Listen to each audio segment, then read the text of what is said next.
I call to order the regular meeting of the Mount Pleasant City Commission this Monday, September 9th, 2019. Please stand for the Pledge of Allegiance. I pledge allegiance to the flag of the United States of America and to the republic for which it stands, one nation, under God, indivisible, with liberty and justice for all. Clerk, has the roll been taken? It has. All are present tonight. Do we have any additions or deletions to the agenda tonight? Seeing none, I will open the first public input. This is the time to make comment on anything that is on the agenda tonight. You can come to the podium, state your name, your address, and you'll have 5 minutes to address the commission.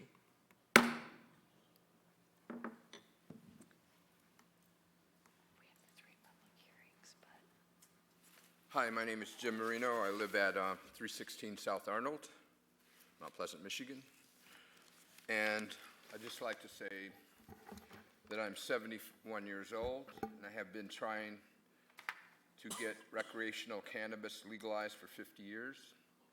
And I'm pretty happy that finally that time is here. 65% of adults, according to an ABC poll, thinks that cannabis should be available to adults.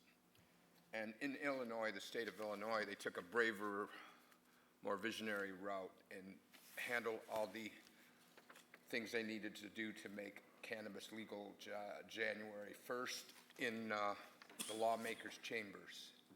Here in Michigan, people were more cowardly and lacking in vision. So we don't really know if it's going to be ready January 1st. But the whole country of Canada has legalized cannabis. But unfortunately, it seems to me that the City Commission hasn't accepted the inevitable. There's no need for so many restrictions. There's no need to, as a case of the medical marijuana, ignore the task force recommendations. Because there was a lot of questions I had about not allowing facilities, medical marijuana facilities, to be adjacent to properties. And I was told that there was waivers for bars and so forth, being close to the church, being close to the school and all that, which seems to me quite hypocritical. And besides that, a little kid from Sacred Heart is not going to walk into a medical marijuana place and go, give me some drugs. It's just not going to happen. It's hard enough to get in there anyway. Okay, so there's so many restrictions on the proposal that you're going to talk about tonight. I just don't think that that's a good way to do it. In fact, I know that the state has even said you can't use lotteries anymore. And I happen to know that the winning lottery business has had a lot of troubles with supplies of flowers.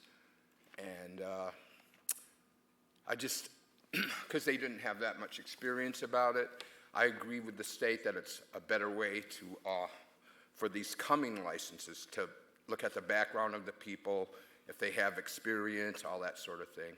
I like the part about, even though it was taken out, about local workers. But in conclusion, I just want to say that I will be supporting and voting for the ballot initiative because I think it's more reasonable.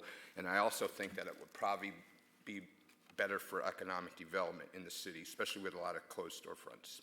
Thank you.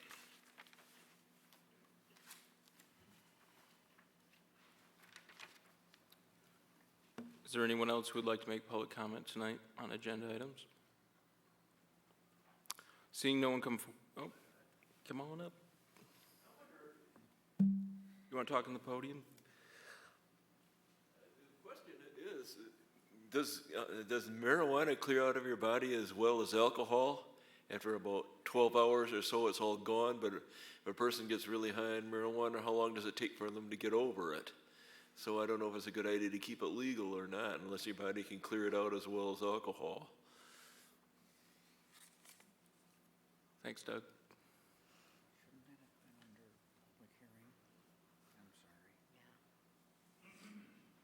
Seeing no one else coming forward, I will now close the public input section. Next, we have our receipt of petitions and communications. Manager Ridley, would you like to start us off? Yes, on this section of the agenda tonight, you just have the report on the pending items, the November minutes of the Zoning Board of Appeals, the June minutes of the Traffic Control Committee, the July minutes of the Brownfield Redevelopment Authority, Economic Development Corporation, the June minutes of the Tax Increment Finance Authority, and finally, a correspondence received from city resident Mike Kostreva regarding community pools. Next, we have our consent calendar. Consent calendar items are items on the agenda that have an asterisk next to them. Are there any items that need to be removed from the consent calendar to this evening? Seeing none, Manager Ridley, would you like to go through our consent calendar items? Yes, the first item is the minutes of both your regular meeting and closed session of August 26th. And I would note that in the minutes of the regular meeting, there was one time, it was the section where a motion was made about the appointments as recommended by the Appointments Committee. We missed the word commissioner before Commissioner Kulik, so it just says Kulik and Commissioner Tolis. So we've added the word commissioner in the official minutes for your notes. We have 5 bids for you this evening. The first one is for the purchase of an additional rotating biological contactor. You'll recall in July you approved the purchase and installation of a used RBC for our wastewater treatment plant based on bids received.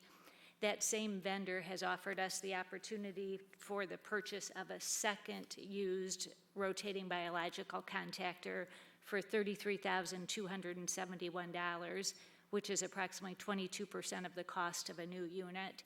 We feel it would be worthwhile to have another one of these on hand in the event we have a failure, because we have 24 of those at our wastewater treatment plant, and most of them are more than 35 years old. So this may allow us to extend the life of being able to use that treatment option. So we're recommending the purchase of the second used unit from American Resource Recovery. The second bid is for municipal curbside recycling pickup. We sent bids out to have a contractor pick up our recycling at the curbside and transport it to the material recovery facility. MMI has been our contractor that has done that service for the city since 2004, and they were the only bidder this time when we sent out the request for bids. Their recommended price is about $800 more per month than the current contract, and that's primarily due to minimum wage increases. The bid documents were for a 5-year contract and allows for a CPI inflation factor in each of the years. So we're recommending we lock in the contract for the first 3 years with the CPI and then allow for 2 one-year extensions based on mutual agreement of both parties. One of the things we did with that bid process was we also asked bidders if they would provide pricing if they provided trailers, which are sometimes needed during peak demands, or if there's trouble with the recycling truck that we use for pickup. And as we evaluated the bids that were received for that portion of it, we determined it's much more cost effective for the city to purchase the 2 trailers to expand that service. And so we're recommending that we accept the quotes for the purchase of 2 trailers, one from Pro-Tainer for $14,400, which has compartments in it, and then a second one, which is a flatbed trailer from Scientific Brake for $6,550 in the appropriate budget amendment. And the reason these are important is it allows for 2 things when the material gets to the material recovery facility. One, it allows for more efficient drop-off of the material, so it will happen faster, but more importantly, it provides for extra safety because no one has to be out of the truck unloading those trailers. It just dumps the material, so it's much safer. The 4th bid that we have for you tonight is for the purchase of 2 plow truck cabin chassis through the Michigan My Deal program. And as you know, this program is bid by the state, and we're able to purchase through it as a participating municipality. So we're recommending the purchase of 2 of those dump truck cabin chassis from the chosen vendor, which is Schultz Equipment of Ithaca, for a cost of $167,536, which is well within the approved budget. And the last bid we have for you is for engineering services to analyze the storm drains throughout the city and surrounding the city. Since the flood of 2017, we've been working with other jurisdictions in the area, including the Isabella County Drain Commissioner, the Saginaw Chippewa Indian Tribe, MDOT, CMU, and Union Township to update our analysis of the storm drain system. The last time we had a master plan done of the storm drain system was in 1985. And so this contract would allow us to update that master plan to look at the drains throughout the area and make recommendations for capital improvements over the next 20 years to meet projected flows. And all of this will be funded by a tribal 2% grant that was received last fall. So we're recommending award of the bid to Fleece and Vanderbrink at a not-to-exceed cost of $97,400. The next item on the consent calendar is for the renewal of our contract with Crapo Ford for the purchase and buyback of various trucks that we have in our motor pool fleet. This program is very unique in that it allows us to buy the trucks out of the program, use them for a year for city operations, and then Ford buys them back from us at the same price, less $225 for title and documentation fees. So currently we have 14 trucks in the program, and we're recommending that we add an additional 2 that were scheduled for replacement this year. So this would bring a total of 16 trucks into the program, and the purchase price would be $497,019. The next item on the consent calendar is for you to consider approval of the standard resolution from MDOT. For decades, we've provided some of the maintenance services on the trunk lines of MDOT throughout the city, and then the state reimburses us for that work. The contract expires at the end of September in this year, and we're recommending you authorize the mayor and clerk to sign the contract for the next 5 years. The next item on the consent calendar is for you to receive the proposed 2020 operating budget. The city charter requires the city manager to propose an annual operating budget the first meeting in September, and it was posted on our website today, and we'll be getting you printed copies yet this week. We have an overview presentation scheduled at your next meeting, and then we have multiple work sessions scheduled throughout the fall to have more in-depth discussion on that before you approve it by the end of the year. But this evening, we're recommending you set a public hearing for public input for your meeting on November 11th. Then the next item is for you to consider the amended budget for the current fiscal year. And this is an annual process because, as you know, we have many assumptions that have changed since the document was prepared last summer for this year, and you approved it in December, and some projects were carried forward from last year. The memo from the Assistant Finance Director outlines the changes to the amended budget that are included in the amended resolution. And based on a question I received today, I would mention one item of note in that communication. It recommends that we assign funds to use to pay down some of our retirement obligations through the MERS retirement program. And I would mention that right now that's just a temporary set aside to allow us to have the funds available to make that payment, but we will be bringing a specific recommendation to you before that check is actually cut to make sure you understand the pros and cons of making that advance payment. So we will bring that at an upcoming meeting. And the second to last item we have on the consent calendar is for you to receive the applications that departments have put together for potential funding from 2% funds from the Saginaw Chippewa Indian Tribe. There's no action on that this evening, but in 2 weeks, we'll ask you to prioritize your top 5 before they're submitted to the Tribal Council before the September 30th deadline. And lastly is approval of payrolls and warrants. Commissioner Kulik. Move to approve the consent calendar as presented. Vice Mayor Gillis. Second. Discussion? Seeing no discussion, all those in favor of the motion, please vote by saying aye. Aye. And oppose the same. That motion passes unanimously. Next on our agenda is item number 9, which is a public hearing on an ordinance to repeal Chapter 115 and then adopt a new Chapter 115 entitled Recreational Marijuana Establishments. At this point, if you have public comment concerning Chapter 115 and the adoption of our new ordinance, you can come to the podium, you can state your name, your address, and you'll have 5 minutes to address the commission.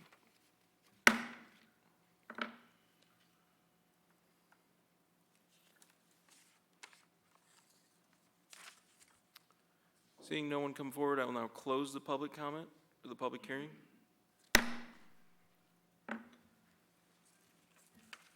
And I would entertain a motion from the commission to adopt Chapter 115. Commissioner Ling. I move the repeal of the current Chapter 115 and the adoption of the proposed ordinance as presented. Commissioner Perschbacher. I second. Discussion? Commissioner Kulik. I personally can't see the need for 3 new retailers in the city. We have 3 that are handling medical marijuana, and I'm not really convinced yet on the need for micro businesses. I will be voting no on this.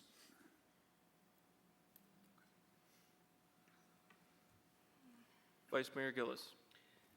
Yes, I would like to make a motion for an amendment of this ordinance on page 3 of the ordinance, 115.02, authorized establishment, section B, subsection 3, where it says the number of establishments eligible for authorization, and the number 3 is not more than 3 retailers.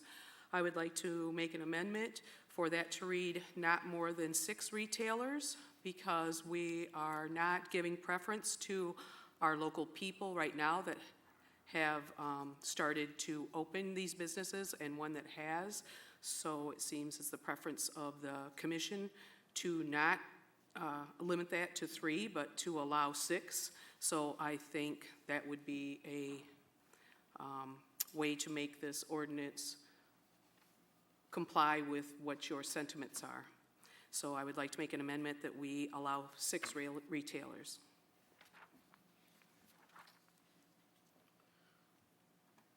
Is there a second for the motion?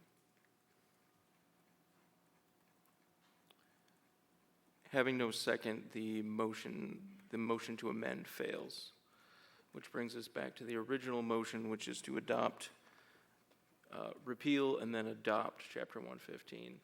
Is there any other discussion on this ordinance? Vice Mayor Gillis. Yes, I'd like to make another amendment on the ordinance on page 7, where it says scoring category.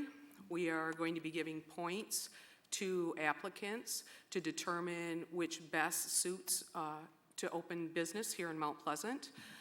Last commission meeting, unfortunately, I was absent, and the requirement or the scoring category for current medical marijuana facility license status in the city and history of compliance with the city and state regulations associated with existing medical marijuana facility licenses held in the city was given a 20-point status on the merits of the scoring merits of how we're going to decide who gets to open the 3 recreational facilities. At this meeting 2 weeks ago, 2 of the commissioners, myself and Commissioner Lalonde, was not here. The other commissioners decided to downgrade this category to only 10 points. I feel that it should be, yes, 10 points. It was a 20-point category. I feel that there's been plenty of discussion on commissioners trying to limit to 3 retailers, and I would assume this would go right along with their thinking that we do want the current facilities to operate also recreational without having 6 different facilities.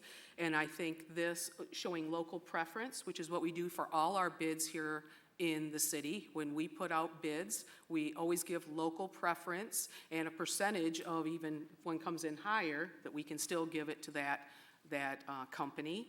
So I do believe that is in the spirit of the commissioners, who are very uneasy with increasing the retailer business opportunities. So I would think that the preference of 20 points for that criteria for established medical marijuana facilities, so they would have not only local preference, that would also be implicated or implied that that's local preference, but that won't increase the number of retailers in Mount Pleasant like so many commissioners are concerned with, that we should increase this point category to 20 points for those who are already operating medical marijuana facilities or have won the lotto that we did last year.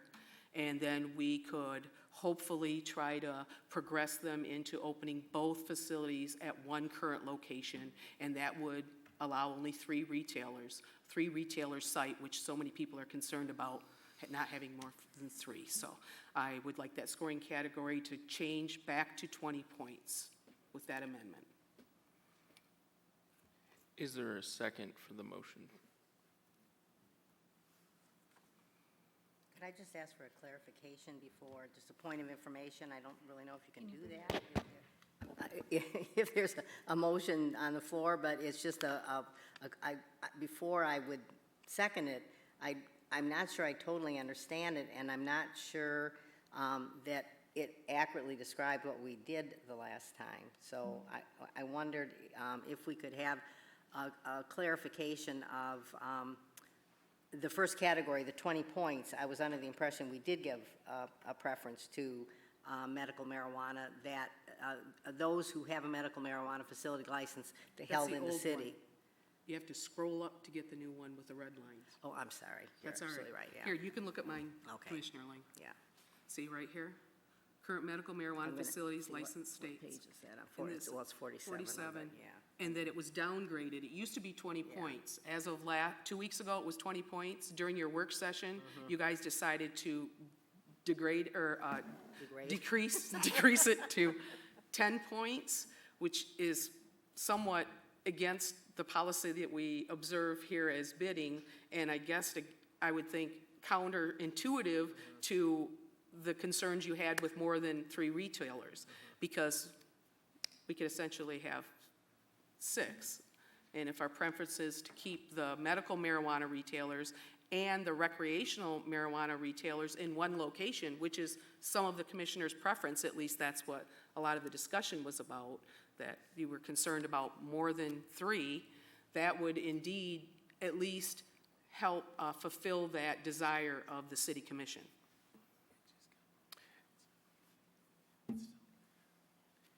I would ask the commission, we need a second on Vice Mayor Ling, or Vice Mayor Gillis's motion. Commissioner Lalone? I'll second that. Okay. Thank you, Commissioner. I would add to this discussion that we had one category that had several different criteria. And we split that one category into 2 different categories to give more preference to those who have operated a medical license or a medical marijuana facility. And if they have that license in the city, that they could have a reasonable advantage because they have been part of the business community in our city. I think that was the idea behind the amendment. But the other category that includes the background of the applicant, past ownership or interest in a business within the state of Michigan, and compliance with licensing requirements, including a marijuana business issued by Laura, or residency within the city or county, was part of that 20-point category. It is now its own category. So we did give slight preference because there are technically less criteria in the criterion that is worth 10 points, that is if you have a current medical facility. In the other category, there are more criteria that you can meet, and it is worth 10 points. So it wasn't, I don't think that it made it so that if you already have a medical license within the city, that you're above and beyond everyone else in the competition. It gives you maybe a slight advantage, but given the rest of the criteria that we lay out in our competitive advantage process, you could certainly make up 10 points and outcompete someone who already has a license, but it does give some nod to people who say, hey, you've been operating a license already in the city, you've been doing it well, and we want to acknowledge that. So that is my take on splitting that one category that was worth 20 points into two 10-point categories. And I personally think I think to give, I guess I don't understand the motion by Vice Mayor Gillis completely, because you have two different categories, and I'm curious as to which one you would give 20 points to and what you would do with the other one. It would be the first one that I read, current medical marijuana facility license status in the city and history of compliance with city and state regulations associated with existing medical marijuana facilities held in the city. You switched it 2 weeks ago from 20 points to 10. I'm asking you to reconsider that to also, so that we use consistency, just like we do local bid preference in all of our bids, that we have local people here that have already established a medical marijuana facility, and we are going to give them 20 points. Other applicants could make up that extra 10 or 20 points with other terms. But I do believe the intent of and I have advocated for local preference throughout this entire medical marijuana ordinance, the ad hoc committee, and now recreational marijuana. I have always advocated for local preference because that's what we do here for all of our taxpayer money that we go out for bid. So I don't see this as any different than giving people who have already established the medical marijuana.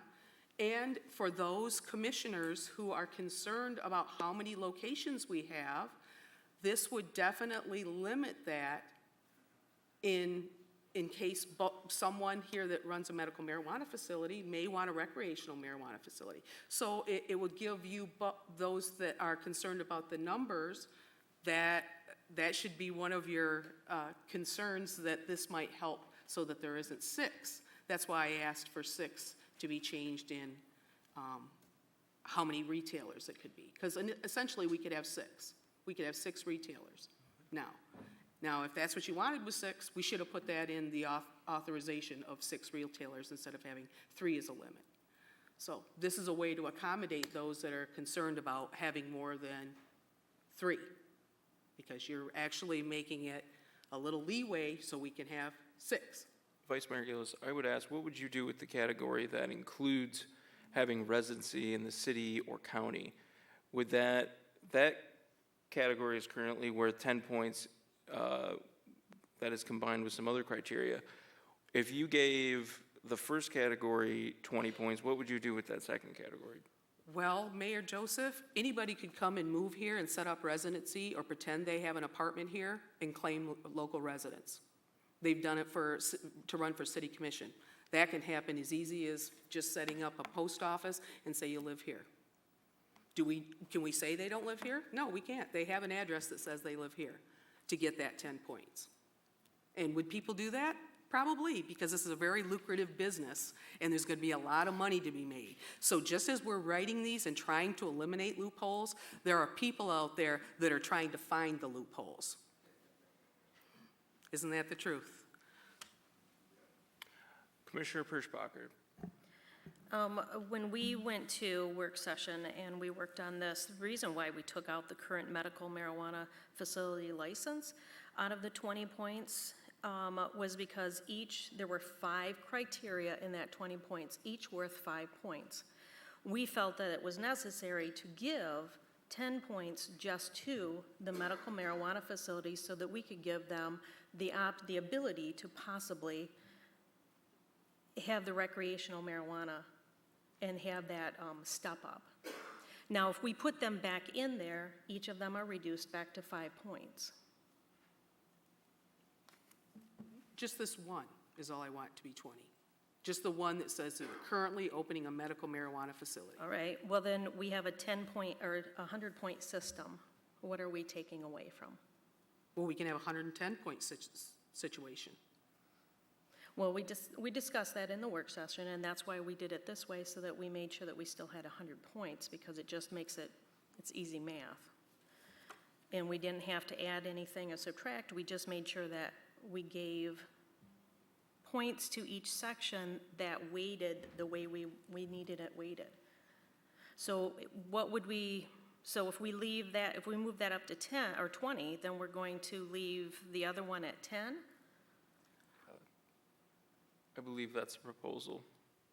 You mean the other one that says, the only other one that The says background? 20? It says physical investment, including the applicant's proposed tangible. No, the background of the applicant, including past ownership.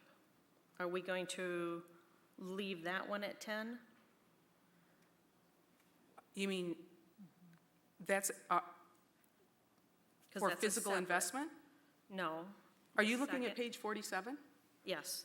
The first one is the current medical marijuana facilities. You want to move that to 20 points. Correct. The second one is background of applicant. You want to leave that at 10.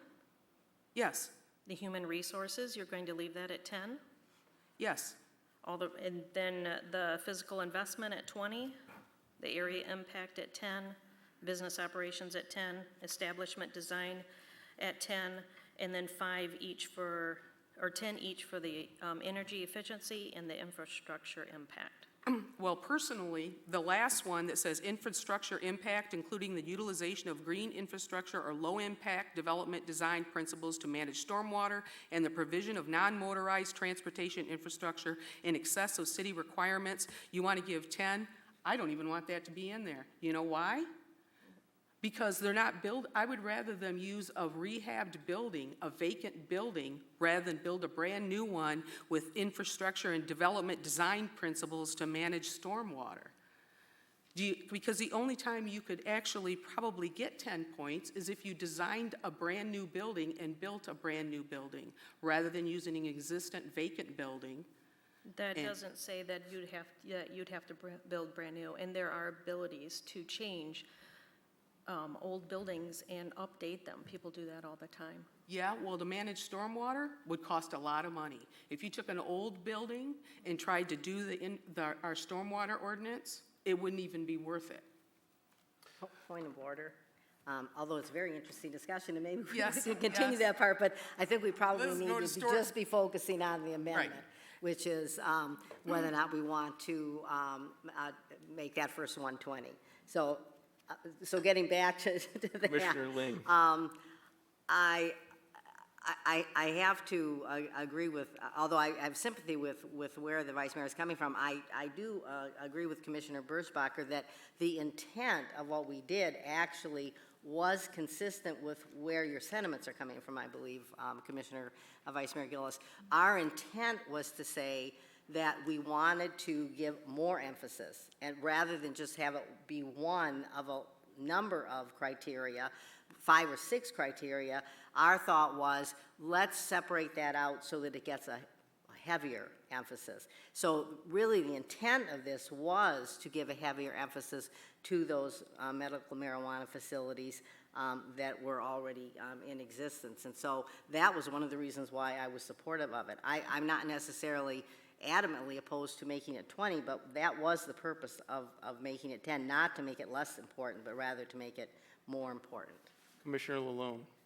I have a question. So for the second criteria, you get 10 points if you own a marijuana business, if you have a license issued by Laura? No. I believe the way we have this set up is that when our selection committee looks at these criteria, that if you meet one of the criteria in a box, that they use their judgment on how to value that. So just because you meet one piece of a box doesn't mean you get all 10 points. Okay. Well, what I'm saying is if the medical marijuana facility gets the first 10 points, wouldn't they automatically get the second 10 points because they have a license with Laura? No, because there's other criteria in that second category other than just the background and the license from Lara. You've also got the residency of the city, Isabella County.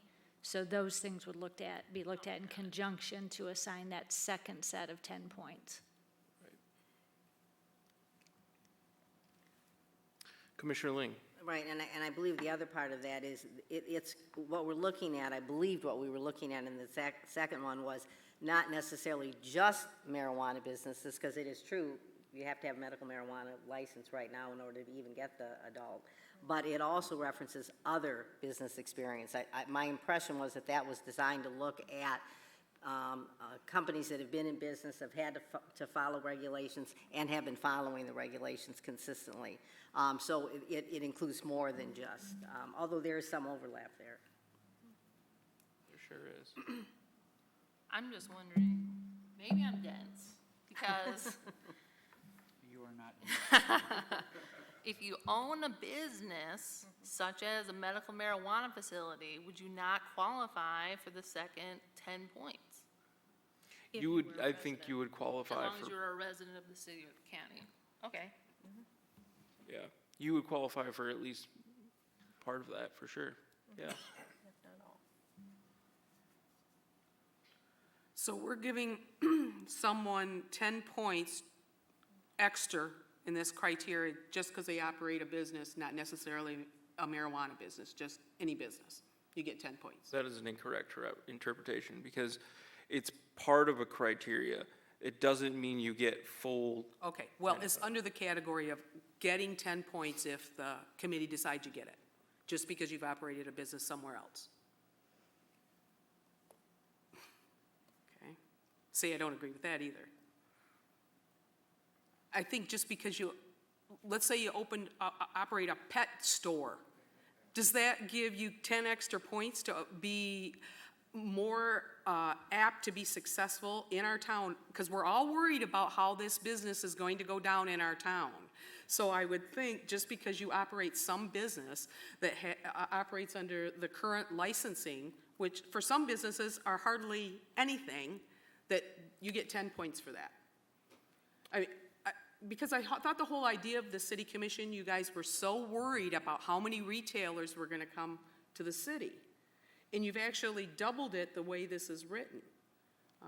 The state already says you have to have a medical marijuana facility for the first year, or is it 2 years, before you can, exclusively to get recreational.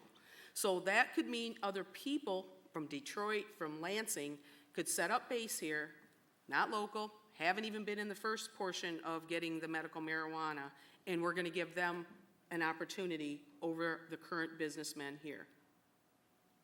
Commissioner Perschbacher, I believe you had your hand up. Well, the thing is that there are, let's see, 1, 2, 3, 4 categories within this. Background of the applicant, including past ownership, interest in a business or a business operating in the state of Michigan, that's 1. Past compliance with business licensing requirements, that's 2. Including the marijuana business issued, okay, by Lara. And then the residency of the city or Isabella County. Yes, you do get, if you own and operate in Mount Pleasant city limits, a medical marijuana facility, and you are in compliance with the city and with the state for that facility, you get 10 points. If you, that's just right off the top. So any one of these, there's only one that's operating right now. But the 3 that we have granted the ability to operate in the Mount Pleasant would get that first 10 points. Now, somebody else could come through, not have a medical marijuana facility, but have past ownership interest in a business, or operating a business operating in the state of Michigan. They may, and that gives them so many points, and then they would be compliant with the business licensing regulations, the requirements for that by the state of Michigan and or whatever municipality they have operated in, okay? That would also be a medical or a marijuana business license by Lara, so they'd have that. But they'd also have to have either a residency in the city or in the county. Now, you can have somebody come up here from Detroit, have a business, have a marijuana business, they'll do 2 of those criteria, possibly 3, but they're not gonna get all 4 if they don't have residency here. And I'm sure that we will put forward residency just like we do with any thing where you have to prove it, just like any of the students that come here and decide that they're going to vote here, they used to have to prove residency by having bills sent to them, by having a physical address. There are ways that we can vet out somebody that's coming in that would not be good for us. We understand that, but what you're saying is that we're giving more preference to other people outside of the city, and that's not what we were trying to do. We know by the state of Michigan, by the emergency rules, that medical marijuana facilities and medical marijuana facilities only for the first year will get recreational licenses if they wish for them. Nobody else. You have to own a medical marijuana facility and be licensed by the state to be able to apply for a recreational marijuana facility and be licensed by the state. So we can say we're going to do 6. That means we're bringing in 3 other people from someplace else, like Detroit, that have already running a medical marijuana facility, and we're just opening the door to them. We're saying let's start with the 3 that we have, because we can grow easier than we can shrink. And I'd rather be slow and steady and make this work well for the city, rather than jump in head first and cause a huge splash that's not going to be good for anyone. 6 retailers will not make a splash. It's not going to be a detriment to Mount Pleasant. Would you? Commissioner Kulik. I'd like to call the question. We're just arguing back and forth. We're not going to change anybody's mind. Let's call the question and move on with it. I have one more comment, please. It's up to the Can we- mayor. We have a vote. If you have an objection to calling the question, then we will vote on calling the question. All those in favor of calling the question, please vote by saying aye. Aye. Aye. And those opposed? Nay? That's 5-2. So I believe that passes. So we will now vote on the amendment. All those in favor of changing that first category to 20 points, which has to do with already operating a medical marijuana facility in the city, if you're in support, you will vote aye, and if you are not, you will vote against. All those in favor of the amendment, please vote by saying aye. Aye. And those opposed, the same. Aye. Nay. That motion fails 1-6. This brings us back to the original motion of adopting Chapter 115. Vice Mayor Gillis. I would like to make an amendment to the ordinance where it says the residency on the second criteria of requirements, background of the applicant, and residency in the city or the county, that residency has to be within the past year. So someone cannot move here, set up shop, put an address down on their driver's license and call themselves a resident. Commissioner Kulik. I'd like an opinion on that from the city attorney. Is that legal to define residency in that matter? Yeah, it's not uncommon to define residency different in an ordinance such as this as it might be for other, say, constitutional or voting rights issues. Residency is typically the intent to be domiciled in a location, but you could require residency without affecting that definition for a period of time. Do we have a second for the amendment? Commissioner Toles. Discussion? Now, this would Vice Mayor Gillis. This would hopefully cover a loophole that somebody's going to take advantage of, so that somebody would have to say that they've been a resident in Mount Pleasant for a year, and not just a month before they decided to apply.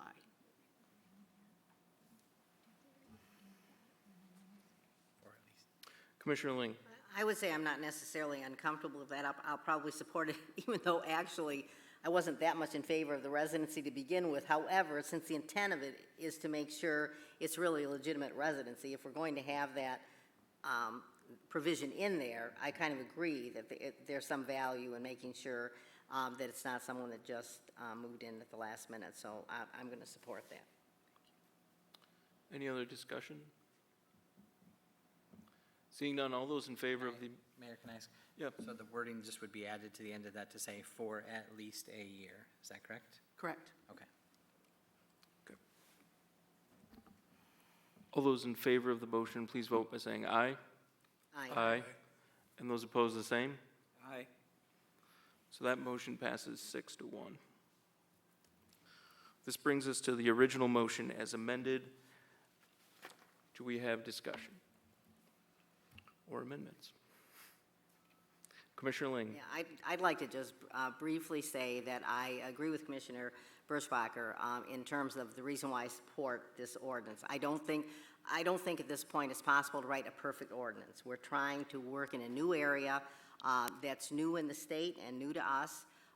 There's a potential of 8 new businesses. We're talking about establishing 7 new businesses after having just established 5 new businesses under the medical marijuana ordinance. They're all new to the city, and I'm in favor of taking a cautious approach to it. I think it allows these businesses to develop, and it gives us time to see how it works, if there's any unintended consequences, whether or not the restrictions that we have on do what we want them to do, and if it goes well, there's nothing that says that we can't expand it in the near future. If we don't have any problems. But if some of these issues become problems, for example, I'm sure you will recall that we had endless discussion when we were doing the medical marijuana ordinance over odor control and how it should be done and what's the best technology. I'd like to know how it works before we have too many more, because I've read articles about that issue in other states where they've had them. So I think that's just one example of where we need to have some things in operation first before we're going to know. And so I think that there are reasons why we need to treat this slightly differently than just a bike shop, because we are dealing with something that is a controlled substance. We're dealing with something that, whether it should be or not, is still illegal at the federal level, with something where in some states that have legalized it, a black market has developed and has created some problems.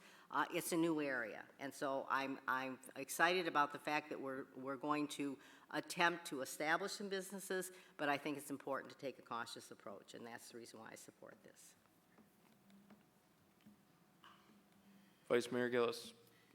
Just clarification, if we had more than 3 applicants for recreational marijuana and it went to the competitive criteria, when it refers to the city, is that the city commission that will evaluate the criteria of the applicants? Manager Ridley? The, one of the changes that was made after the work session discussion says that that evaluation will be done by the Marijuana Establishment Selection Committee, and this is drafted to recommend that that selection committee would be comprised of the city clerk, the city planner, and the director of public safety. So that's what's in this draft. And no city commissioner? Correct. Okay. Vice Mayor Gillis? Even though I'm totally confident with the 3 employee staff that were just mentioned, I do believe that a city commissioner should be present on that committee. And so I would make an amendment that the committee be comprised of those 3 staff members and also 1 city commissioner. Or let's say 2, so that 1 person doesn't have all the fun. Is there support for the amendment?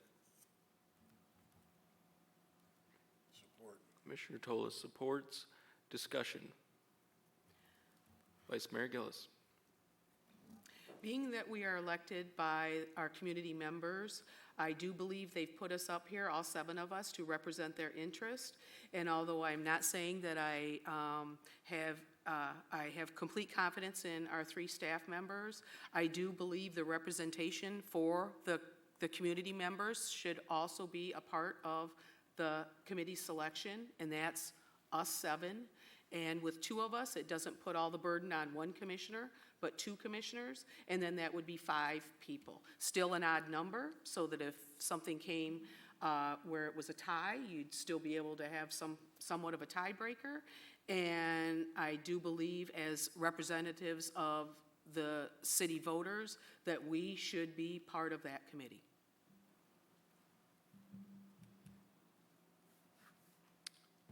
Any other discussion? Commissioner Ling? I do think that the commission does have an important role in terms of protecting the interests of the public, but I felt fairly strongly at the work session that it was best to have this done by 3 administrative officials, because it strikes me that that particular function is an administrative function. We established the criteria and actually had quite a lot of discussion of it tonight. That is the decision of the commission, what the criteria should be. I guess my feeling is I want to make sure that that criteria is applied in strictly an administrative, it either meets it or it doesn't meet it, and it keeps it out of the political realm or the impression of the political realm. And so it was really because of my sense of policy versus administration, and this struck me as something that was administrative. And once we've set the criteria, I would prefer to have the experts in the field decide how it applies. Any other discussion? Well, one last comment. Vice Mayor Gillis? There's some of us that have sat through this for 3 years on the ad hoc committee, the recreation, or the medical marijuana and the recreational. I pretty much feel as much material that I've read that all of us can fit into that expert in the field criteria. We probably have a lot more information rattling around in our brain than the 3 administrative staff that you just mentioned. All those in favor of the amendment, please vote by saying aye. Aye. And those opposed, the same? Aye. That motion fails 2-5. So we are back to the original motion as amended. Discussion or amendments? Take either. I would like to just voice my support for the ordinance. This has been, obviously, there are strong feelings about a lot of things in this ordinance, but it's been one of the more collaborative efforts of this commission all year. I don't believe that there's any commissioner sitting up here that loves every aspect of this ordinance, but we had at least a majority, if not a super majority, on almost every aspect. And although, as you can tell, there are points of contention and difference, some of the more important parts of this ordinance that came to light and came to print are as a result of our weighing community needs and preferences of potential business partners in the community. We have currently a 1,000-foot buffer for schools, and if you were part of the discussion at the ad hoc committee, you knew that that was not a popular idea. But when it came to medical marijuana and we discussed that, our school board and members of our community really came out in strong support of that buffer zone. And as we saw with the lottery system, we had about 58 potential sites for a medical marijuana dispensary. So we kept the 1,000-foot rule in because it's an appeasement to people in our community who have concerns, but it also doesn't overbearingly disallow businesses to operate in our city, as proved by how many applicants we had. We also have site plan reviews. Site plan reviews make sure that state and federal regulations are adhered to by building codes, and this is the way for the city to make sure that people who are operating a business or creating a building follow those codes and make sure that it protects the safety and the well-being of people in our community. That's something you won't see in the ballot initiative that'll be on the ballot in November. We have a competitive process that makes sure that all those things that are important to our community are criteria that potential business owners can be a part of, including green infrastructure, including local ownership, and having a medical license in the city, which we feel adheres to a higher calling, because there are real people out there who have real disabilities and real diseases And that's a real important factor for medical marijuana to be around. And we value that as a commission and as a city. Some of our commissioners have alluded to that we want to start small. To be honest, I don't think that we've started very small. Under this ordinance that we could pass tonight, we could have up to potentially 8 locations, 3 medical dispensaries or provisioning centers, 3 retailers, which are basically a provisioning center, but they sell to anyone who's over 21, and 2 micro businesses. That's a potential of 8 locations in the city where someone could purchase marijuana. We also have an ordinance that's amendable. Our ballot initiative that's on the ballot for November would make it almost nearly impossible for someone to amend, whether there be concerns or problems in the future, or maybe we wanted to expand because things were going so well. Our ordinance makes it so that we can make those changes. So this ordinance is good on a lot of different points, and so I will be strongly supporting this ordinance. Any other discussion? All those in favor of the ordinance as amended, please vote by saying aye. Aye. Aye. And those opposed, the same. Aye. Nay. Passes 4-3. Was Gillis, Kulik, and Tolis? Yes.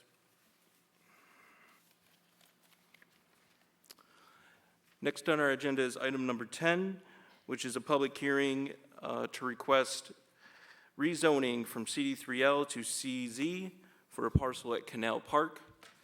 If you'd like to make public comment on this rezoning, you may by coming to the podium, stating your name and your address, and you'll have 5 minutes to address the commission.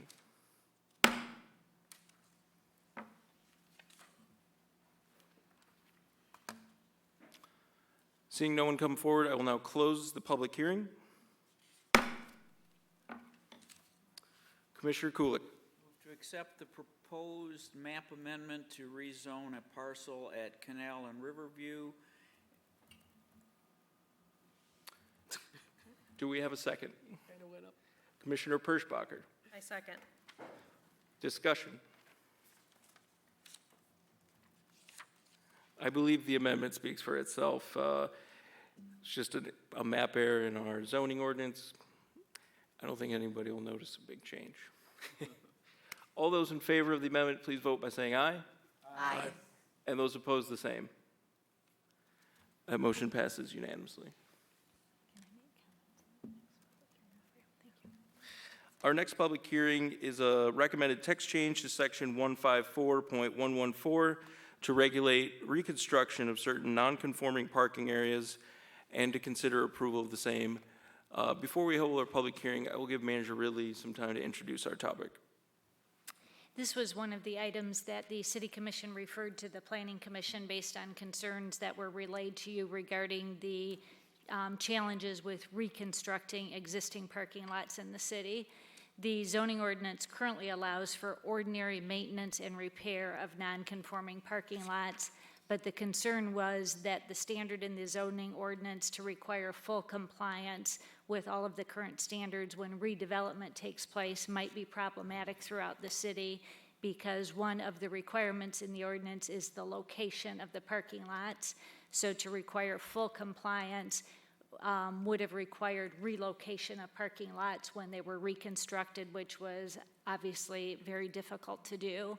So when this was referred to the Planning Commission, they had a work session discussion on it, had a public hearing on some draft language, sent the language back to be revised, and then voted on it at the next meeting and have unanimously recommended this to you. And so what this language would do is it would allow for those instances where a parking lot has deteriorated to the state that it does need a full reconstruction, that could occur as long as the business meets all of the zoning requirements except for the location requirement of the parking lot. And so after holding the public hearing, we recommend you approve the ordinance change that was recommended by the Planning Commission.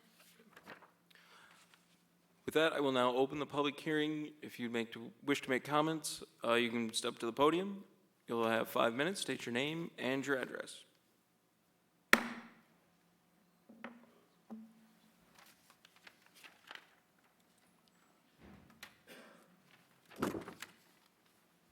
My name is Richard Swindlehurst. I've been in business in this city now for about 45 years. I see some problems coming up here on what we're looking at with reconstruction. The part that bothers me is the words that say regulate the reconstruction of certain non-conforming parking areas. You're not talking also about putting in a retention center on these old existing parking lots, I hope, because what and why would any of us that I personally have a parking lot that's over 40 years old?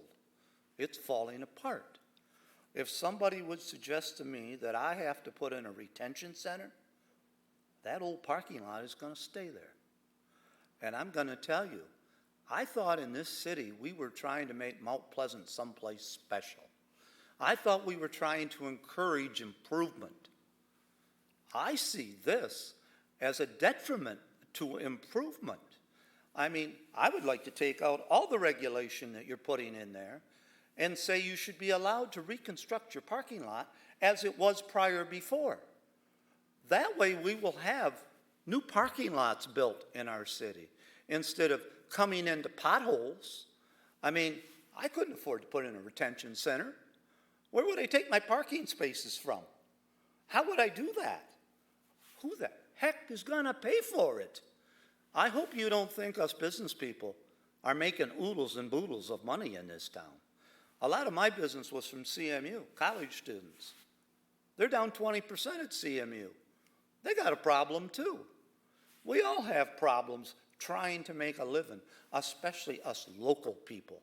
Now I know that the big chain stores can come into this town and they can spend the money. Now maybe that's what you want. Maybe you're trying to get rid of us local people and bring in the chains. Because you bring in the new people, they can build new according to your codes. I myself have been in the restaurant business, I said, a lot of years. I got 4 restaurants in this town. I can tell you one thing that you're totally wrong on when it comes to your parking lots, dealing with restaurants. We don't want our parking spaces in the back of our buildings. We want them in the front. Why do we want them in the front? So when you drive by my building on the street, what do you see? Customers in the building. When I first went into business in my one location, first thing I did was have my employees park out front. Why? So when you drove by, you would see some cars in my parking lot. If I was to put all my parking in the back of the building, why would you stop? Who wants to be where there's nobody at? There's one thing I've learned today. Customers go where there's people. Why do they go where there's people? Because they know that's where everybody's hanging out and the food is good. You drive by a building, and this is different for box stores. This is not the same way for restaurants. We count on people being in that parking and where you see the cars and you know that there's people in that building. If we hide all the cars back behind, I don't know about you, but I'm just going to drive on by because there's nobody there. Food must be terrible in that place. Drinks must be bad. There's nobody there. So I urge you, do not put any more regulations on these parking lots. Let the people in this town repair their parking lots. I heard Nancy speak that maintenance is allowed, but there's some strange interpretations on this maintenance that's being allowed and where the criteria are being put at. I think what we need to do is we maybe need to look at things where everything can be the same, but I have to tell you, restaurants are not the same as box stores. That's a difference. Chains are different than locals. Why? We don't have all that national advertisement. We can't afford to put the ads on the TVs that the chain stores can put on when they got 50 to 100 chains. What we have to count on is word of mouth. And we have to count on those cars being parked out in front of our restaurants where people know that their friends, neighbors are there and this is a community place. I leave you with those thoughts. I tried to read over this section of 154-114. Confusing. I'm not quite sure what all that means. And I think maybe we could find some simpler words so that we know exactly what that means and what the text change is going to mean after it's changed, because what I see I don't think is good for our city. I have been a city supporter for a lot of years in this town. I keep all my buildings looking good. I try to keep everything up. And I think some of these ordinances are going to be detrimental to doing that. Thank you.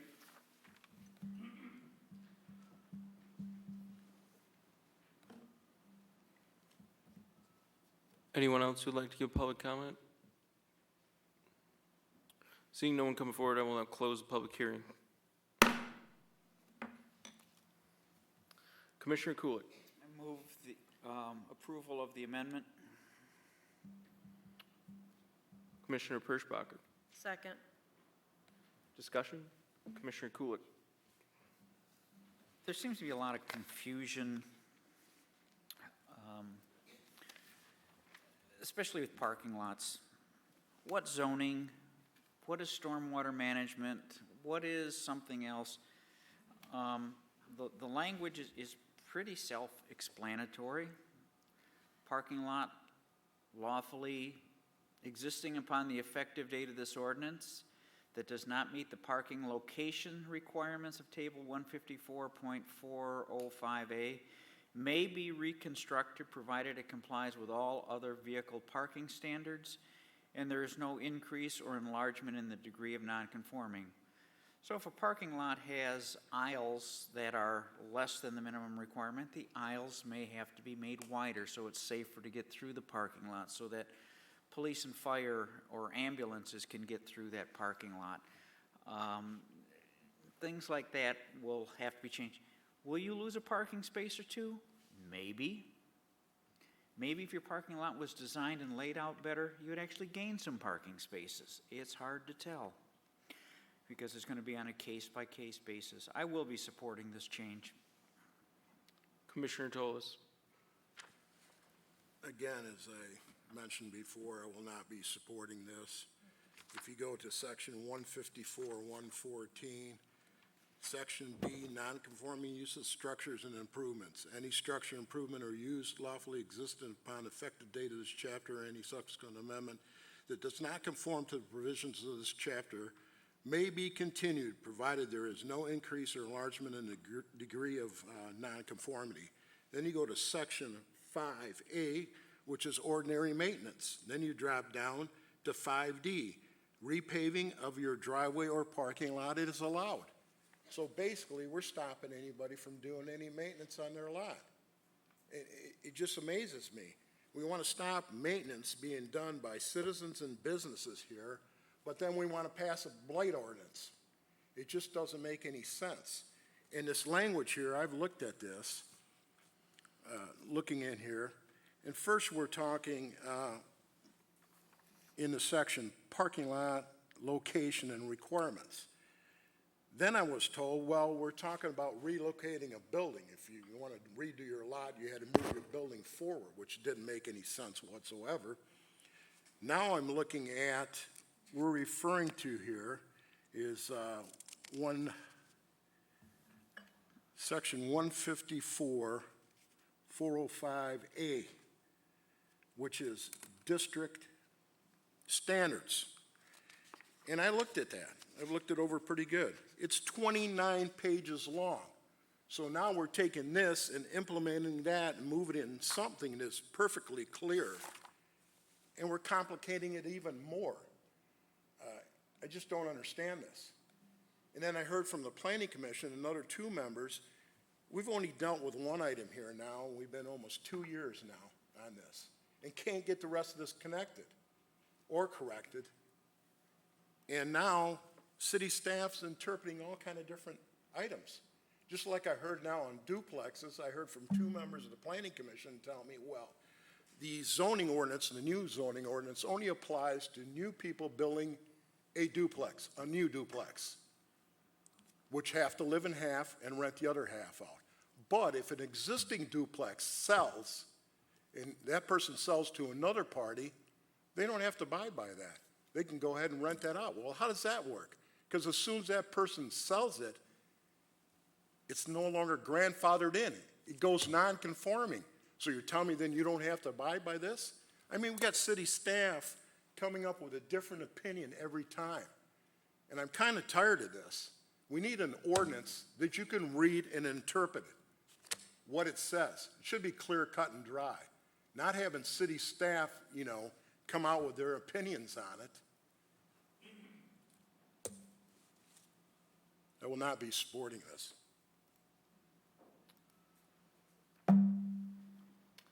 Any other discussion on the amendment? The change. Vice Mayor Gillis. Yes, I'd like clarification.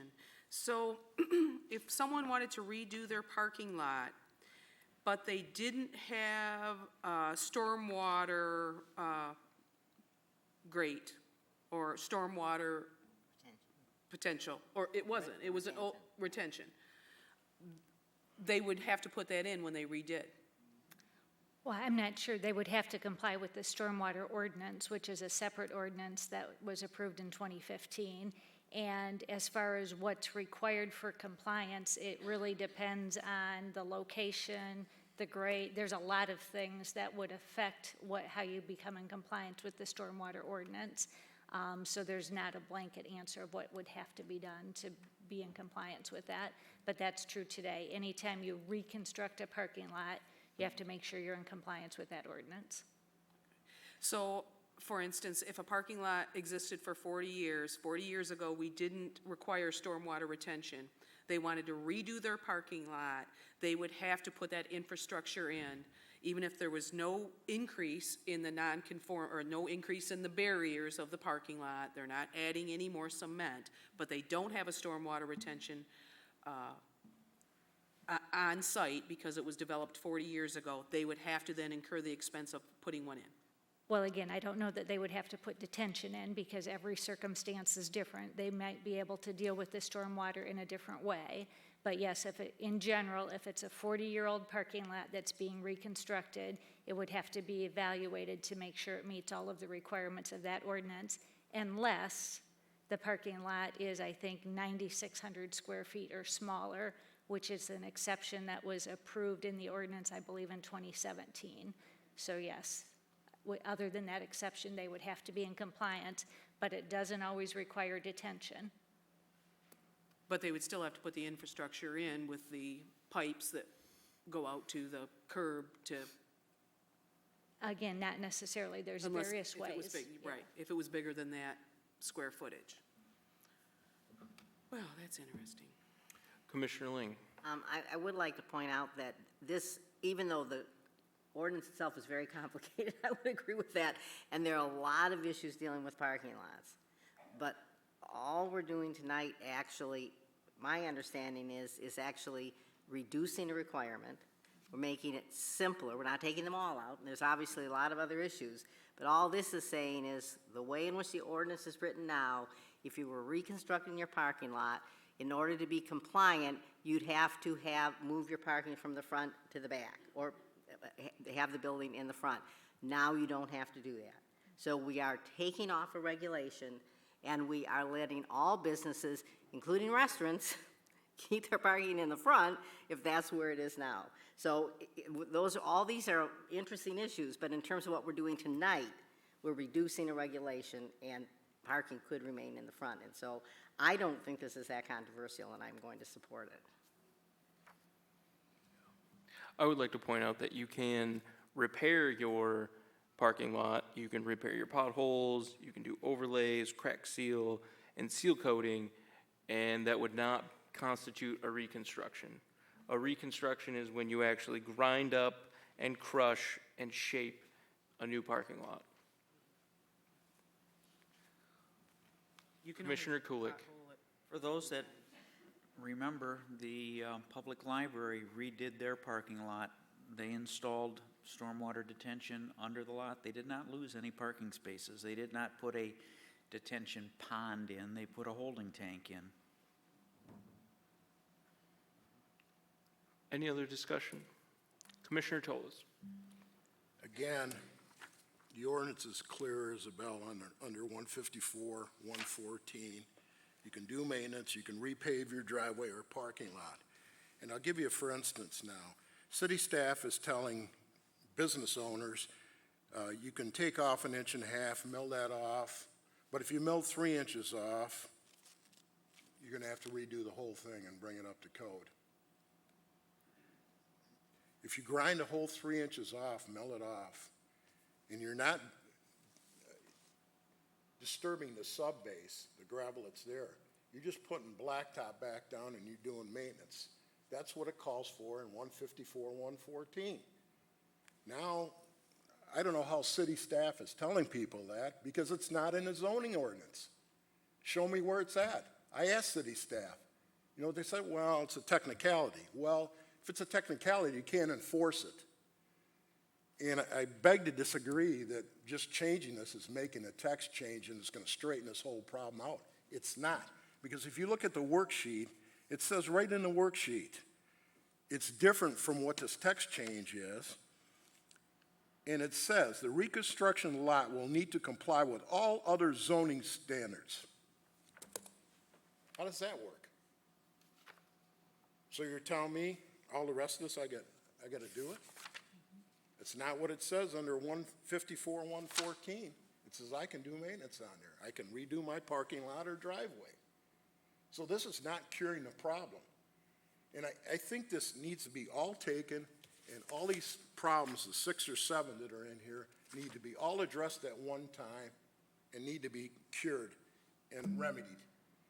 You know, we're taking 2 years now, we're going on, 2 seasons right now, that you have 14 or 15 businesses out there that want to do maintenance on their lot and cannot do it. So we're 2 seasons in right now. The end of this season's gone. So those people have lost 2 years right now. But we're busy doing marijuana, we're busy doing this, and we just don't care about businesses, I guess.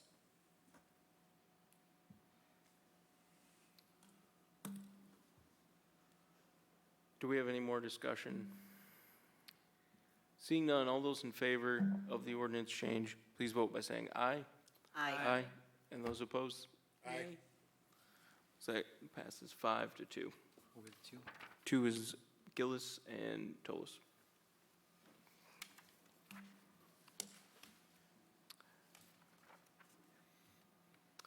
Next on our agenda is item number 14, which is consider amended recommendation for the purchase of cab and chassis from Crapple Ford and a budget amendment for the same.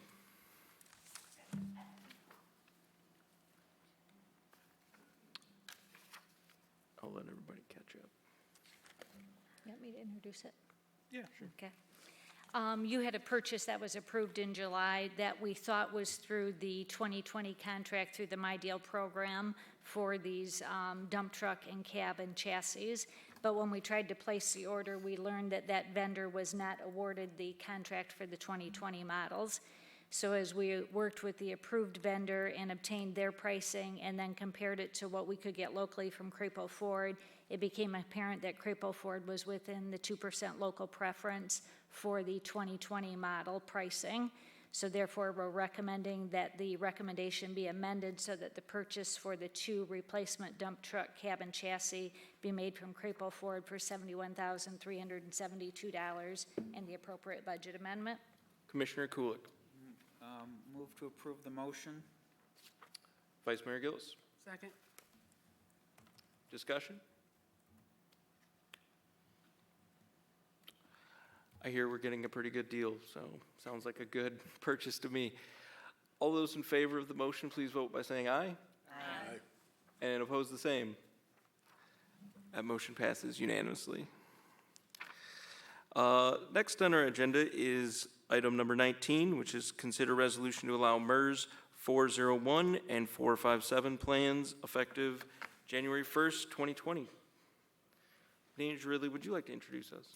Sure. The city provides payroll deduction option for employees to contribute pre-tax dollars to either a deferred compensation account that's allowed under IRS Code Section 457. But in some instances as well, we have employee agreements and union contracts where the city provides matching contributions, and those are under the IRS Code 401. Currently, we use 2 vendors for employees to choose from, and recently MERS who's the entity who provides some of our retirement programming for some of our full-time employees, has begun offering these programs as well. And their administrative fees appear to be a little bit lower, so we're recommending we allow this as a third option for our employees to choose from. Since we already use them for retirement services, there would be no cost to the city for doing this. So we recommend you approve all of the standard resolutions that MERS would require to become one of our vendors. Commissioner Kulik. So moved. Commissioner Perschbacher. Support. Discussion? Commissioner Kulik. I think this is a good thing for the city financially because of the lower fees, and I think it's a good thing for our employees to have an additional option.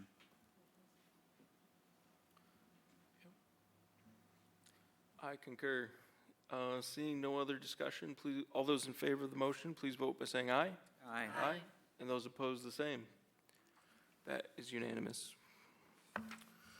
Item number 20 is to receive the revised assessment roll and consider amended resolution number 5 for special assessment number 118. Manager Ridley?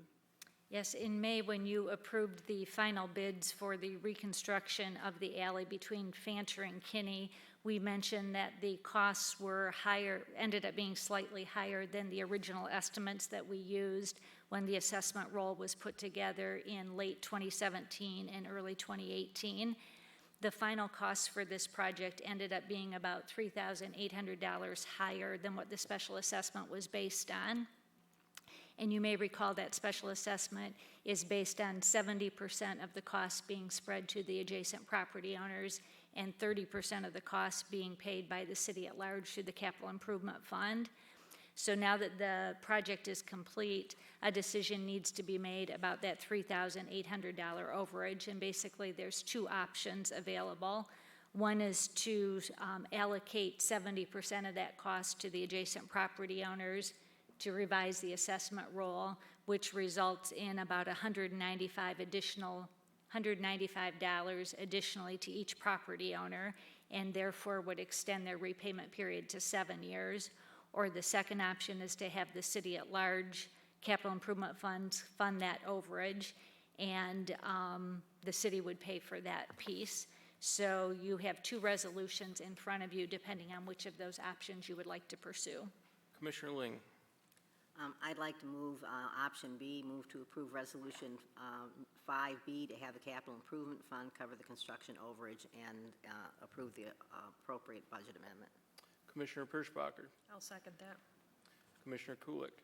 Since I live on one of the properties affected by this, I will be abstaining from discussion or voting on this issue.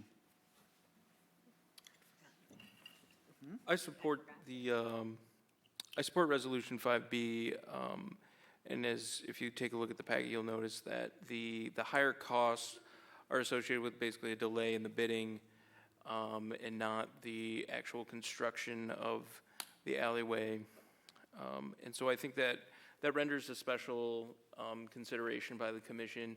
If it was a normal construction project and there had been hidden cost in doing the project, I think we'd be in a different situation. But I think it's very easy to make the case that the circumstances fall on the city's impetus to make up that $3,800.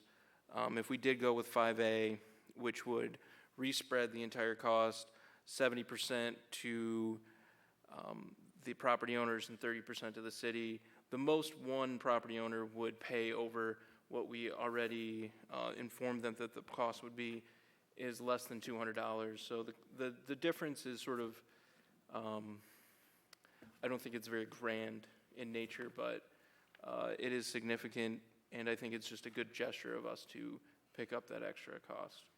So, Vice Mayor Gillis.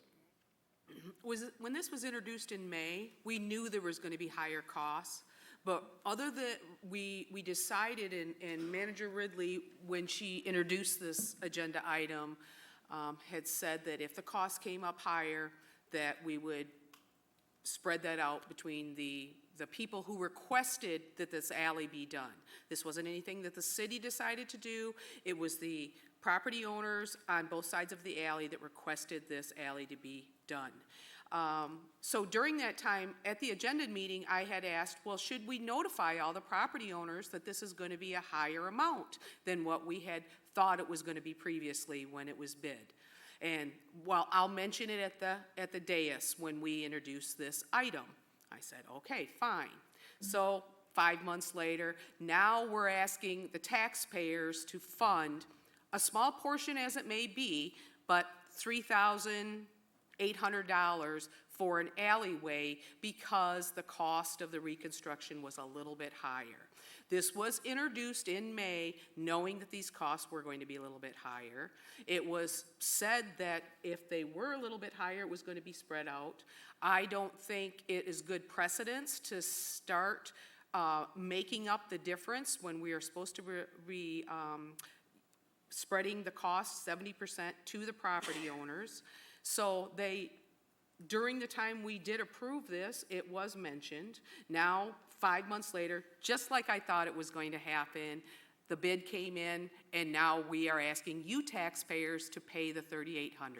As small as that money might be, the small amount, you've got to realize $3,800 is half of what our brush pickup costs on a yearly basis that we provide all our city residents and not just the people on this alley. You pay for building permits and rental licenses, so I really do believe, and if I would have been able to have been recognized for the motion, I would have asked the motion for 5A so that all the costs be spread out 70% to all the owners or all the property owners on that alley, and not ask the taxpayers to pay $3,800 of a reconstruction for their alley. So I don't think it's right for us to do it one time. I don't think it's right for us to do it in the future, and this is setting precedence. So I will be voting no on this. Any other discussion? Seeing none, all those in favor of the resolution, please vote by saying aye. Aye. Aye. And those opposed, the same. Nay? So that motion passes 4-2. 4-2, because Tony abstained, and then Gillis and Tolis. Correct. Yep. Next on our agenda is announcements on city-related issues and new business. Commissioner Tolis. Before the meeting started, I passed out a pamphlet from Green Tree Grocery Store. I'd like all the commissioners to look at that when they get a chance and look at number 1. Commissioner Tolis, could you please speak in the microphone? I can hardly hear you. Thank you. Sorry about that. That's okay. I passed out a pamphlet from Green Tree Grocery Store. I'd like all the commissioners to look at that, especially item 1 and item 9. Item 1, we are selling preferred shares to expand and relocate the co-op. We will use the money for the relocation and design and outfitting of the new store. Number 9, our goal is to have all commitments in by September 30th, checks in by December 31st. The project may not move ahead if we cannot sell enough preferred shares. They're trying to raise $1 million. And my point is, this has been on the table now for a year and a half, and all of a sudden now we're trying to put financing together to move forward with this project. What's the developer doing here?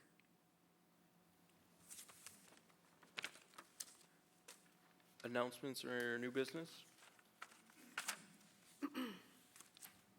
Vice Mayor Gillis. I also have a problem with Parcel B being funded through taxpayer abatements and Green Tree getting a really formidable deal with a first floor design specifically to a grocery store. It added, when the developer Eric Hanna first came to the city commission over a year and a half ago, he said the cost of that building would go up $2 million to make it the first floor to accommodate a grocery. So you and I, taxpayers, are paying for the first floor to be specifically designed for Green Tree Grocery. That was the added cost of the building.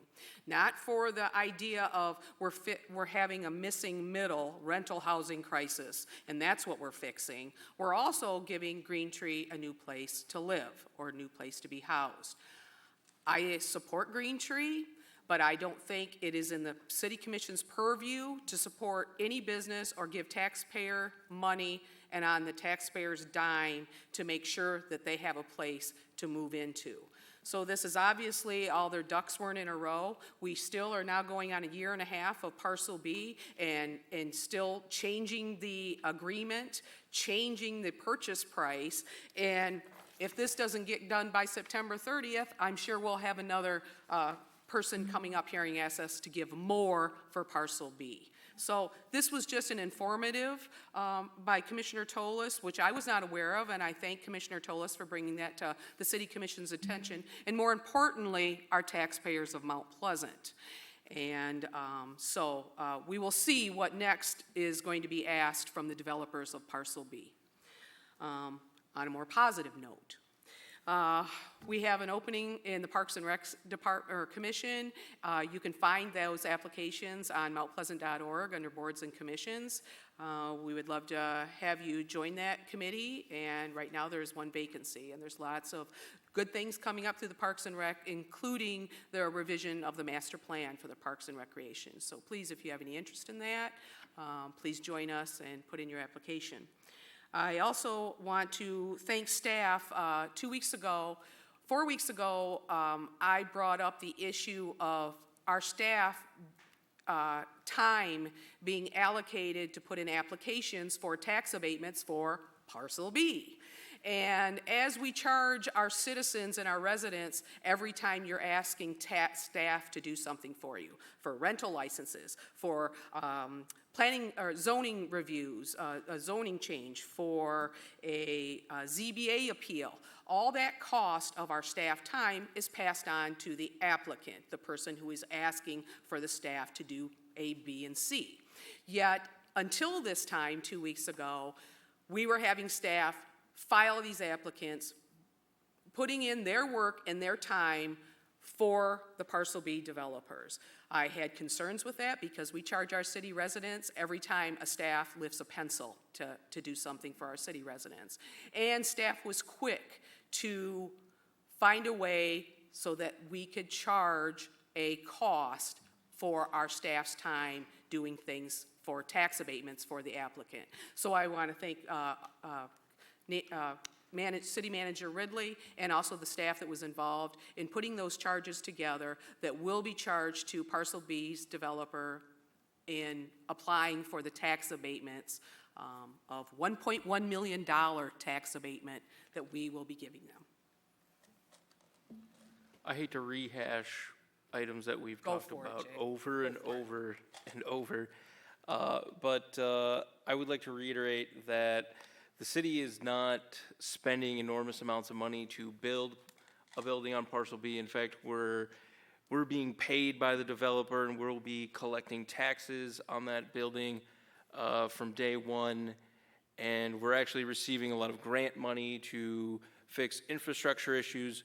So the cost to the taxpayer is quite minimal.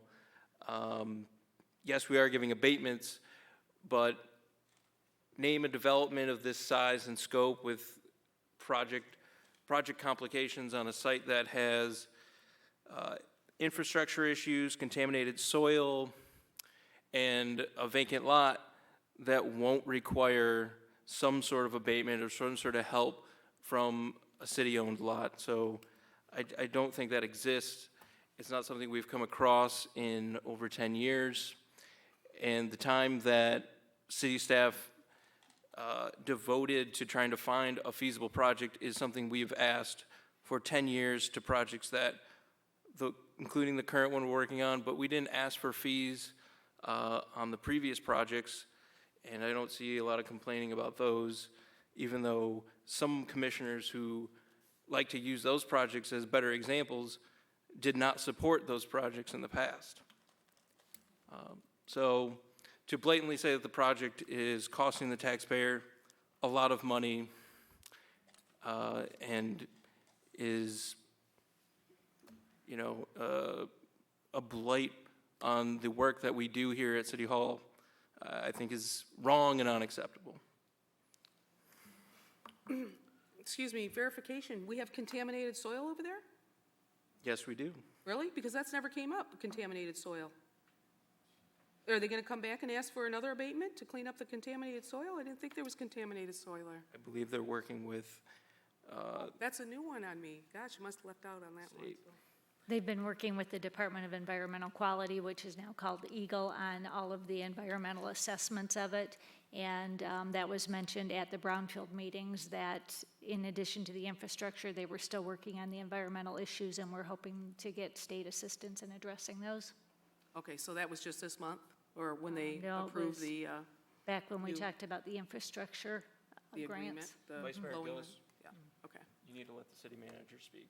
Okay, I was just asking when the clarification was because of that, because this is the first I've heard there was contaminated soil. And that's how disconnect the EDC, who gets information, and the city commission. There's the disconnect right there. I don't know another commissioner who has that disconnect. Commissioner Perschbacher. Being a new commissioner on this commission, I knew of the contaminated soil. We've been given updates on that.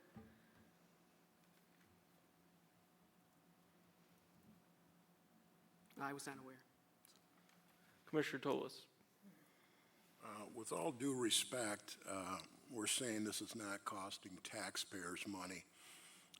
You had a mercantile deal that was on the board at $360,000, and now we reduced it down to $65,000. I'd say that's a loss of $295,000 to the taxpayers. And whether there's contamination there or not doesn't make a difference. They were going to buy it as is. It was their problem at that point, and they were going to put a $6 million building up that we lost that's now being constructed in Union Township. Thank you. I think it's easy to speculate about a deal that never came to the city commission. I wasn't on the city commission at that time, Mr. Mayor, and I've heard it 3 or 4 times from this commission that it's been 10 years and nobody's looked at that. And I know of 4 deals. Mercantile, Lodgeco, MRCRE had 2 proposals put. That was 4 proposals for that parcel, and they were all shot down. And we can't even get a reason why Mercantile was shut down. I can't even find out from the personnel at Mercantile.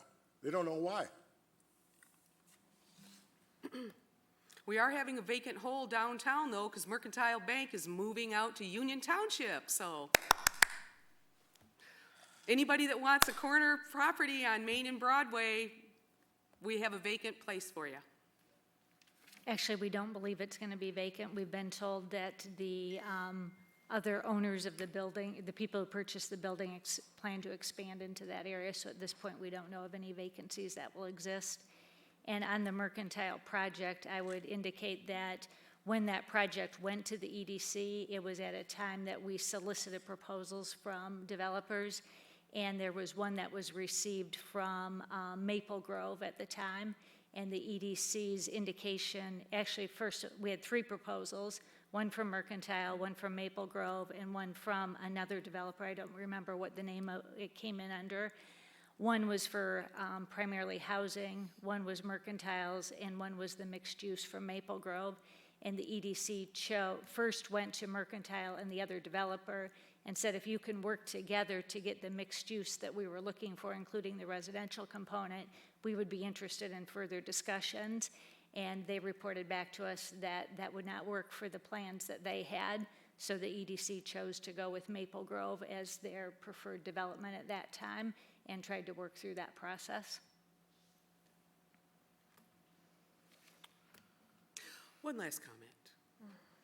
I would like to see if there is any kind of amendment that we could make so when the EDC gets proposals that the City Commission is aware of that.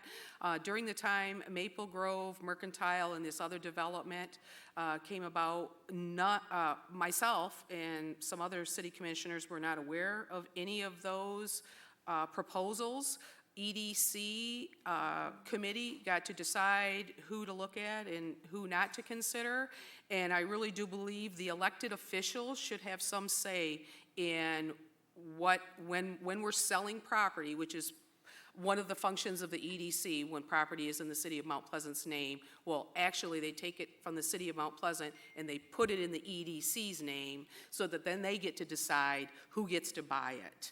So I would think that leaving the city commission out of that loop is not a fair thing to do, not only to the city commissioners, but the people that we represent, and would like some way or avenue that when proposals come about on a vacant piece of land or any development that is in the EDC's hands and not in the city of Mount Pleasant's hands, that we are somewhat aware of these developments.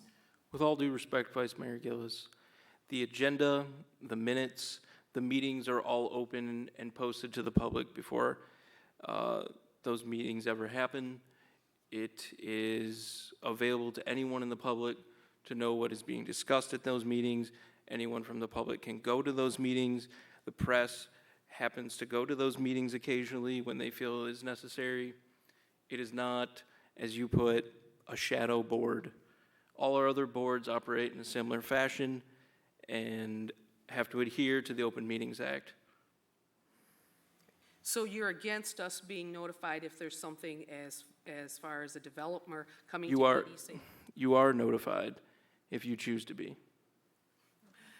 Okay, so I have to be on alert in case the EDC is deciding to sell a piece of our property to someone. I have to go to every EDC meeting, plus all the city commission meetings, plus all the other committee meetings I'm a part of, because you think that we shouldn't be aware of that. We shouldn't have some kind of end-of-the-week email when Nancy says, EDC will be deciding this proposal for this development. You don't think that would be helpful to us elected officials? It's on you to know what's going on. You can find that out just as easy as anyone else. Wow. There you go. It's not a hidden agenda.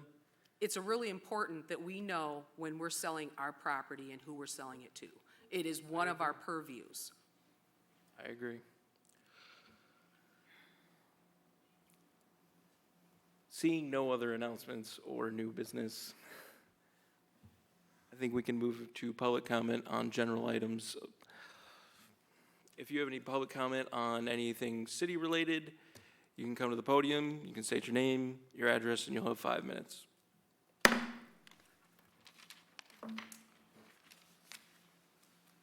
Richard Swindlehurst, 700 North Isabella Road. I'll only take a couple of minutes.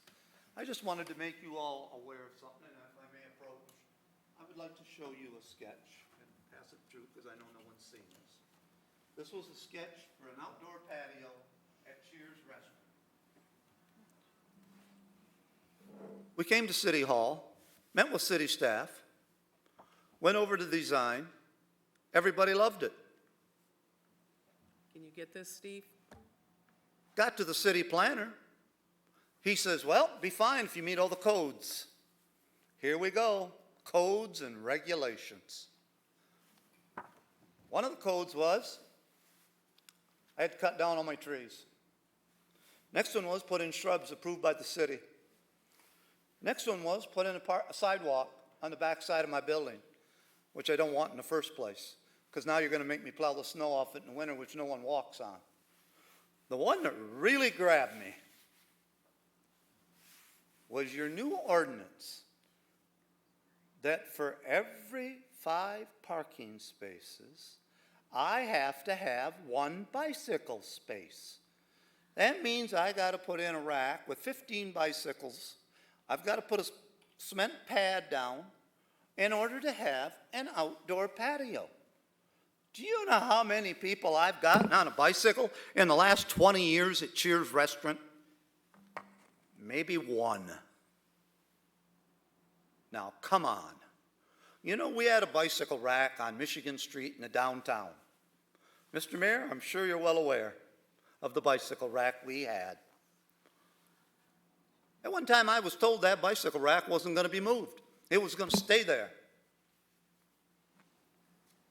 And I happened to be chairing the committee that had to do with that at the time. And I remember as chair, I made the comment because I had a group of my group who wanted to get rid of it. Another group wanted to keep it. I said, here's an easy way to figure this out. Let's put it, we'll study it for a year, take it through a summertime, and let's see how many bicycles are in it. And we'll monitor it. We monitored that bicycle. The one day we were going to discuss it, they staged it. They filled the thing full of bicycles. I saw that. However, the rest of us have been watching it. I happen to have the Brass Cafe right on the corner, so I was watching it every day.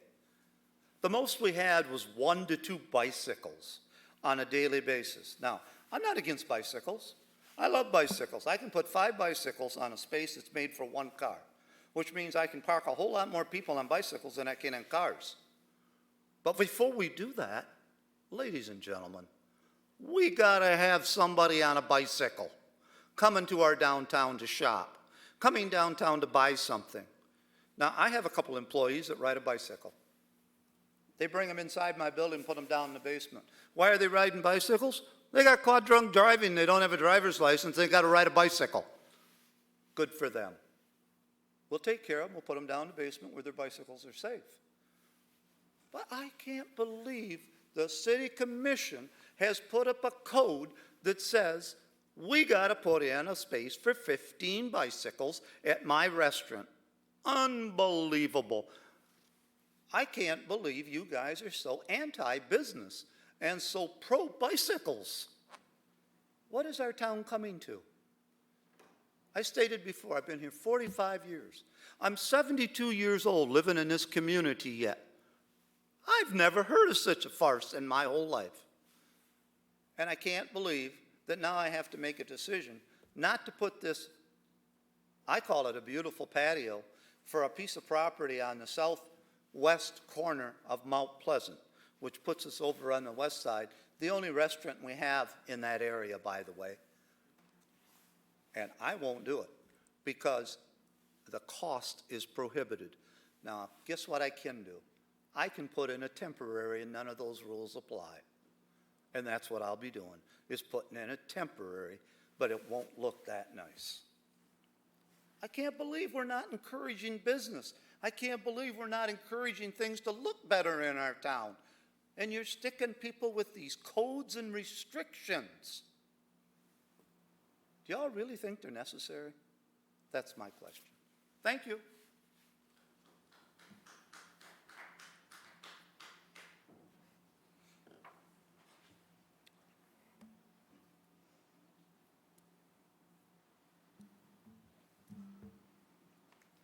Hello, my name's Mary Alsager, and I live at 1311 East Broadway. And I'm here not only as a city resident, but as a member of the Swim Friends of Mid-Michigan group. And you recently made a decision to support looking into a rec authority. And then I noticed on your agenda that you received some correspondence that was more anti-swimming pools.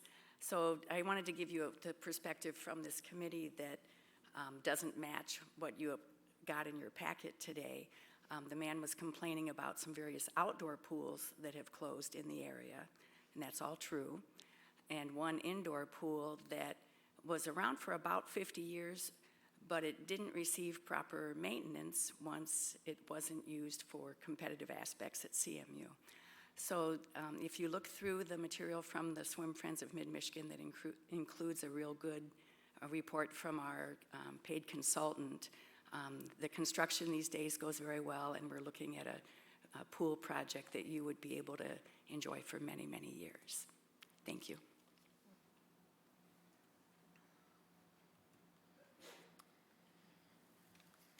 Seeing no one come forward, I will now close the last public comment section for the evening.